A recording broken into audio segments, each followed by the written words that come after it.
Illusions of the Past is a theatrical seance, so it's driven by the audience and the artifacts, the collection of things that we've kind of gathered from haunted locations around the world. The show will change in two ways.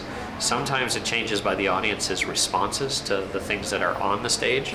Other times it'll change deliberately. I'll come in one day, go through the museum, and as I'm walking in, something will catch my eye, and I'll be like, oh, I want to talk about the Titanic tonight. So we'll open up our Titanic collection and pull a couple of those artifacts out, and that show on that given night might be all about the Titanic.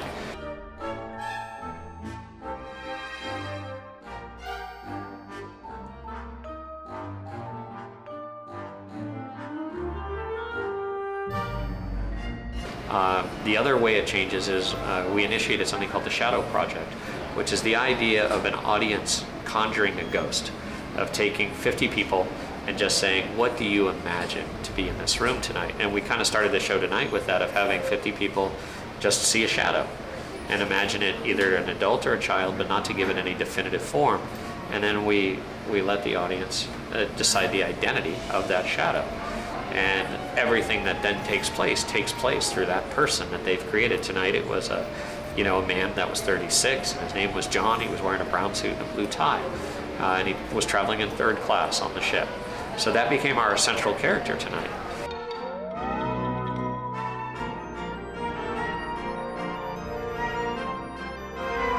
When you walk into our room, there's 57 faces and people that you walk past, 57 different faces.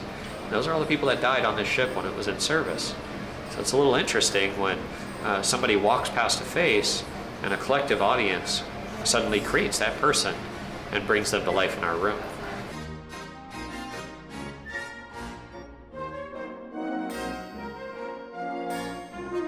Right now we're running a series of shows just for Christmas, so it's more about gifts and the things we receive and the things that we forget about. Most importantly, the gift of time, and that our time is running out, and to make the most of the time that you have, to not be so focused on the things under the tree, but the people around it, and also the people that were here on this ship. And do you connect with those in that way? Once New Year's Day ends, we return to the Shadow Project on January 2nd. And it kind of culminates with both entertainment and paranormal investigation at the same time. And it's a lot of fun, and it's deeply meaningful though for a lot of people.